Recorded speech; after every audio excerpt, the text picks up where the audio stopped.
Since I was young, I've loved origami. Seeing how a single sheet of paper could be manipulated into a variety of objects and creatures fueled my imagination. I've always been amazed by the process and wondered how others had figured out to make these creations in the first place. Mathematics is now playing a large role in the future of origami. This video will explore the inner workings of origami and the math that goes with it. Here are some objects that I've folded using classic origami, but by using geometry, I can create more complex structures, such as a 5 intersecting tetrahedra.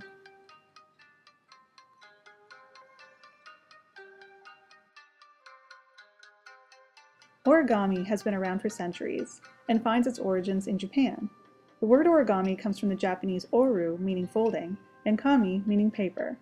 As time has gone by, people have been able to take origami from an art form to a mathematical science. Just like Euclid, paper folding has its own set of postulates. Let's explore 5 of these. Postulate 1. Given 2 points P1 and P2, one can fold a single crease that passes through them.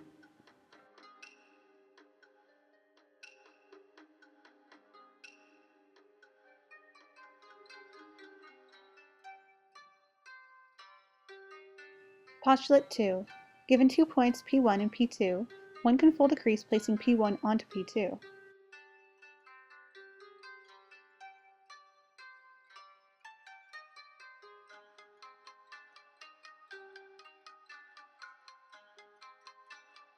Postulate 3. Given 2 lines L1 and L2, one can fold a crease placing L1 onto L2. Postulate 4.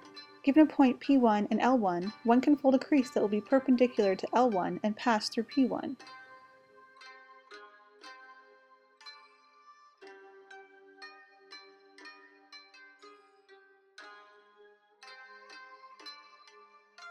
Postulate 5. Given 2 points P1 and P2 and a line L1, one can fold a crease that places P1 onto L1 and passes through P2. Surprisingly, this postulate is related to solving quadratic equations, something we've talked about in class. The most recognizable design in origami is the paper crane, also known as the flapping bird. Here I'll do a simple version of the paper crane so we can explore its crease patterns. 2 folds that are commonly used are the valley fold and the mountain fold.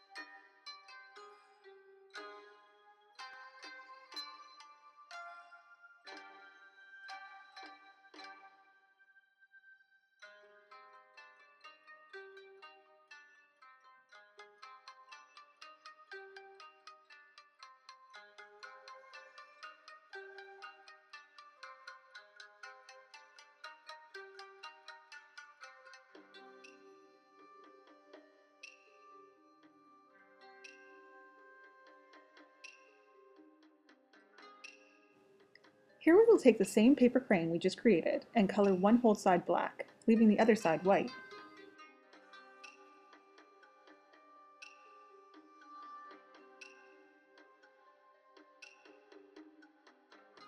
Taking a previously folded paper crane, we can revisit the mountain and valley folds and outline them with either dashes or dashes and dots.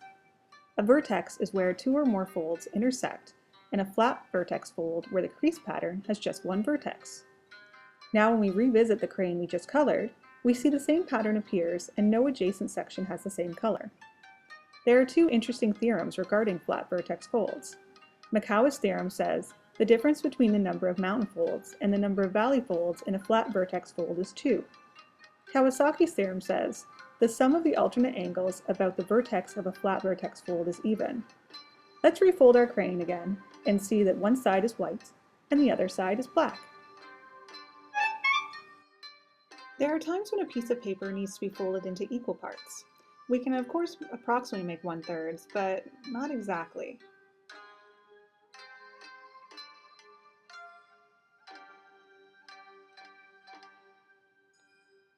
Here, I will find a point that is exactly 1/3 the size of this sheet of paper.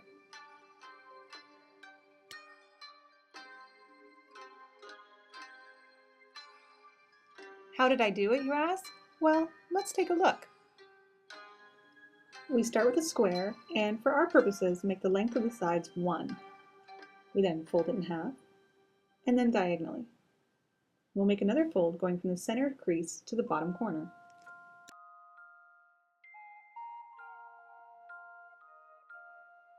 Line DB is a diagonal line, so we know this angle is 45 degrees, and so is this one. This means that length DF equals length CF. If our folding procedure works, then FG should be equal to 1/3. Let's call the length of FG x, so DF is 1 minus x. But how do we find x?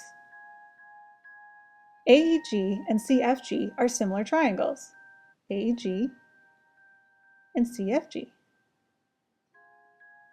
Now we have length FG over length CF equals length EG over length AE. Let's replace these lengths with the values from the picture. The left-hand side relates to x, and the right-hand side is 1/2 over 1, because the sides of the square of the box are 1. We can rearrange this equation to solve for x, and we find that x equals 1/3. It works! Origami and math also have interesting applications in space.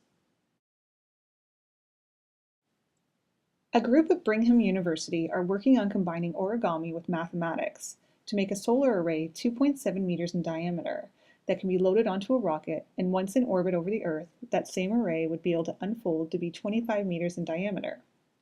This process could also be used for solar sails, antennas, and maybe an expandable net to catch asteroids. I, for one, am excited to see what origami and math can do in the future, here on Earth and beyond.